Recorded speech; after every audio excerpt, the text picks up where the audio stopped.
we Lominsons are sworn to strive, till sea swallows all. And swallow all it would have, had Leviathan prevailed.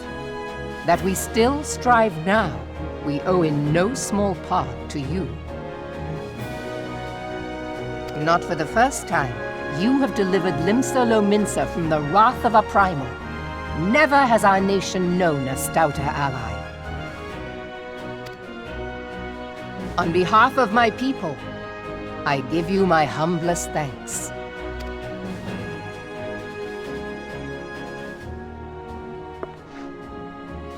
'Tis meet that I give thanks to old Mistbeard, too, for his fine solution.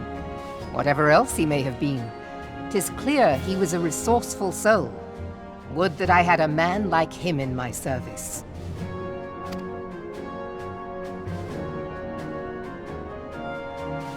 Before I set foot in these lands, I had no inkling that the people of Eorzea contended with such mighty foes. Suffice it to say, their existence came as something of a shock, as did the idea that they could be defeated. This experience has served to remind me of the vastness of the world, and the boundless potential of man. Though I am but a refugee in this realm, I would fain be of use to you in your fight. Know that I am tutored in one of the foremost combat arts of the Far East. It may seem outlandish to the Eorzean eye, but should any of your people care to learn, I would be pleased to initiate them. And I will see to it that they are grateful. I have no doubt that your knowledge and skills will serve us well. Besides, your art is not so outlandish as you think. Would you not agree, Master Thancred? Naught escapes your searching eye, Admiral. Few are privy to this information, but Limsa Lominsa is home to a certain secret fraternity. Its members are trained in a form of combat not unlike your own. By my judgment, it should not be beyond such individuals to adapt to the techniques I witnessed you employing with such admirable deftness. I am heartened to hear this. I too noted a kinship between your style and mine own, though it seemed to me that you fought differently in the beginning. I suppose I did. What can I say? I'm a man of many talents. Though you may labor to believe it, Thancred was once something of a scoundrel who fraternized with the criminal class in these parts. Yestola! You jest, of course. But for a chance encounter with Alphino's grandsire, he might never have left Limsa Lominsa, or received an education in Sharlayan, or taken up his post in Uldar, which is where he trained in the blade, lest you wonder. Minfilia, please!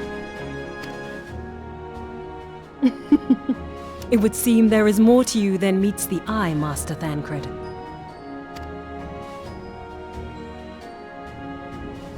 Lady Yugiri, I am told that you and yours came to Eorzea seeking permanent resettlement, and that many domins have since been engaged as frontier hands at Revenant's Toll. Morderna is many things, but a place of refuge it is not.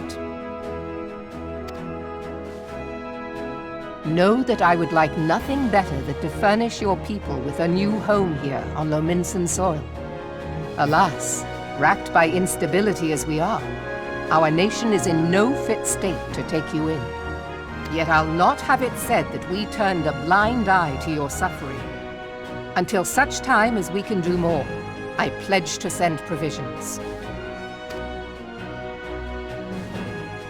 We are in your debt, Admiral.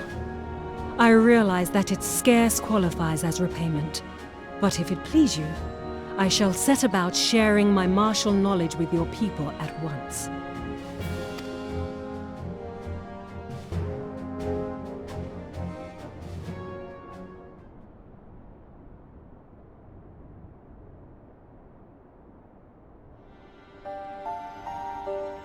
You wished a word in private.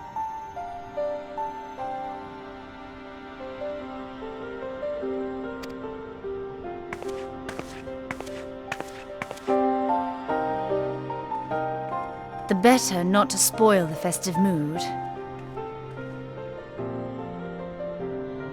History repeats itself, Admiral. As the kobolds did before them, the Sahagin resorted to summoning their god over a territorial feud. They acted in self-preservation. It may be that the Sahagin initiated this particular clash, but how it begins does not interest me so much as how it ends.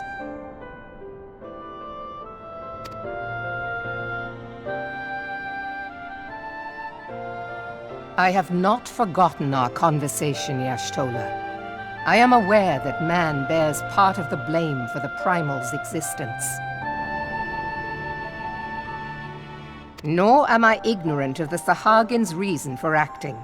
They sought to secure a place to breed and multiply that their kind might survive. Self-preservation, as you say. But we have as much right to live and thrive as they. If our own survival is threatened, are we to lay down our arms and welcome oblivion? Nay. And so you kill, that you might live. Yet if living is a right, then that right belongs to all peoples, be they men or beastmen.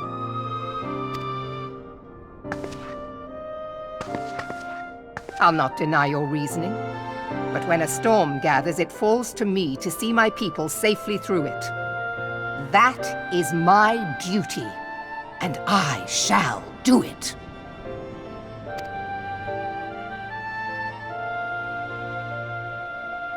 As must we all, Admiral. Stay the course, then, but know that it will lead to no good end.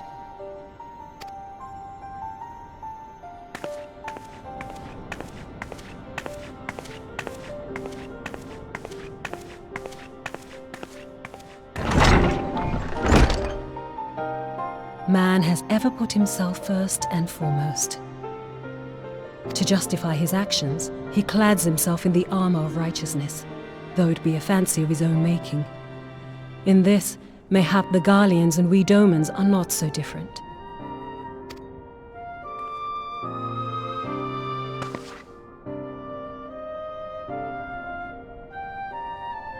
Eorzea has become as a raging sea. If we are to keep our heads above the waves, we cannot scruple to drown the man next to us. When hopes of coexistence founder, strength must determine who has the greater right to live.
I have been reflecting upon the events which took place during our visit to Vilbrand. If you have a moment, I would share my conclusions with you.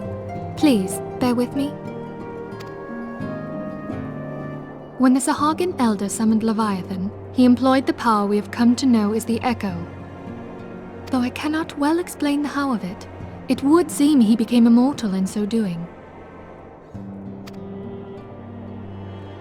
When the Admiral subsequently slew him, his spirit emerged from his lifeless flesh, a consciousness shorn of physical form. Thus transfigured, he took up residence in the body of his minion with the ease of a man donning a favorite glove. Long have I known that the Echo allows one to pass through the walls of a man's soul. But never did I imagine that it could free us from our own flesh, nor less that our souls could then occupy the next corporeal vessel to take our fancy. It was of this that Elidibus spoke, an existence which knows neither cessation nor oblivion. And yet, though the Sahagin had mastered his gift and thereby become immortal, he was by no means invulnerable. As we both bore witness, he was ultimately absorbed into Leviathan. And the import of this observation? If the Ascians' mode of existence is indeed the same, it can be inferred that they too are not invulnerable, that they can be destroyed. There exists a legend which tells of souls who are reborn upon the cusp of each umbral calamity, that they might stay the encroaching darkness. To most, it is but a fairy tale, yet recent events have given me cause to wonder, could the legend in fact refer to the Echo? Much and more yet remains unknown, but I am confident that all will become clear in time. For the present, however, what matters is that the key to defeating the Ascians may at last be within sight. With Urianger's aid, it is my hope that I shall fathom this matter ere long.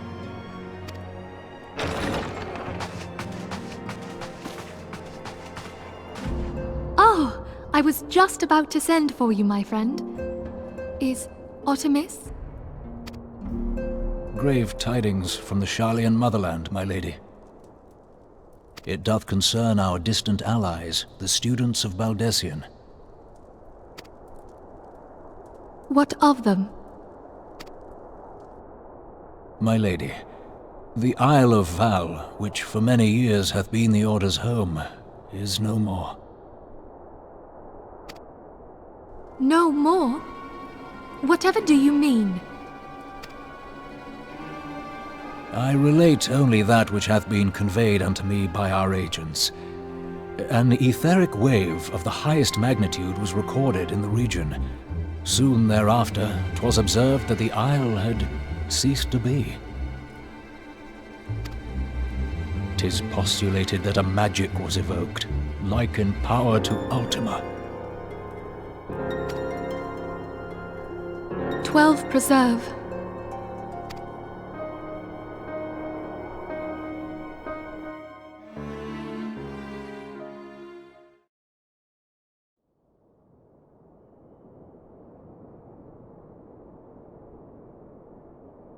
If there are no other matters, I move that today's meeting be adjourned.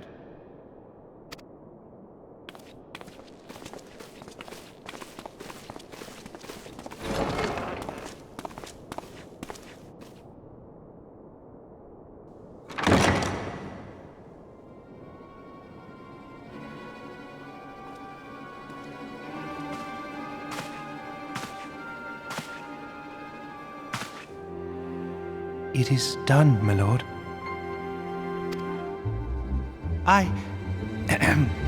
Forgive my impertinence, my lord, but these orders, I am uncertain as to what end they serve.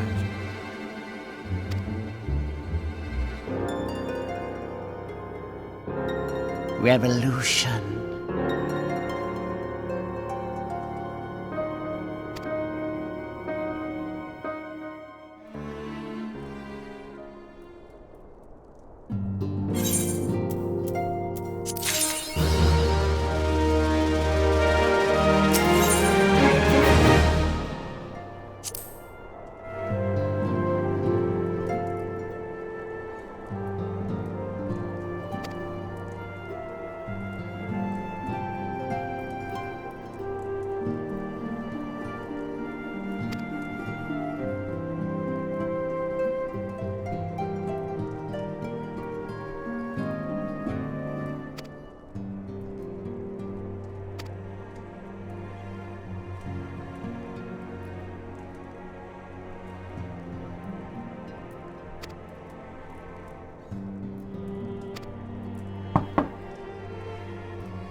You must have gathered by now that Tataru is given to exaggeration. As you can see, I am quite well. Ul'dah, on the other hand, is not. This riot was anything but an isolated incident.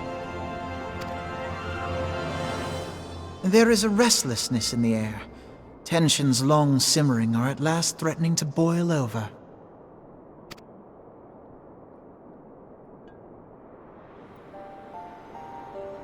Ul'dah is a nation infamous for the great disparity between the wealthy and the poor. The majority of the populace accepts this state of affairs because they believe that every man bears responsibility for his own lot in life. To an Ul'dan, money is the foremost, and some would say the only measure of a man's worth. Small wonder that the wealthiest wield the greatest influence. So where do the refugees fit into this social hierarchy? What place is there for those who fled Alamigo and the destruction of the Calamity?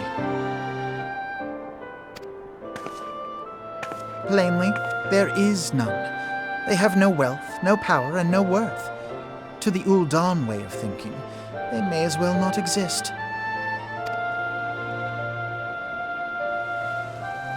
Choosing to ignore their existence, however, is patently not an option. General Rauban and the Sultana understand this, which is why they ordered the Immortal Flames to provide the refugees aid and succor. Yet none would dispute that the expenses incurred by this policy grow by the day, with no end in sight.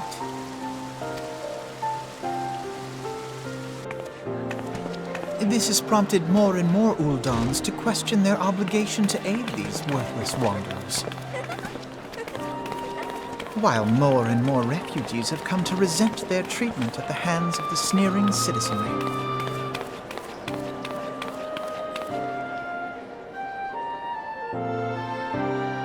The manner of Lord Lolorito's refusal to grant the Dolmens asylum bespoke a disdain for all refugees, an attitude shared by the rest of the monetarists. And you may be sure they make no effort to conceal their opinions. It was only a matter of time before the refugees united in protest, nor is it any surprise that some among them would ultimately resort to violence.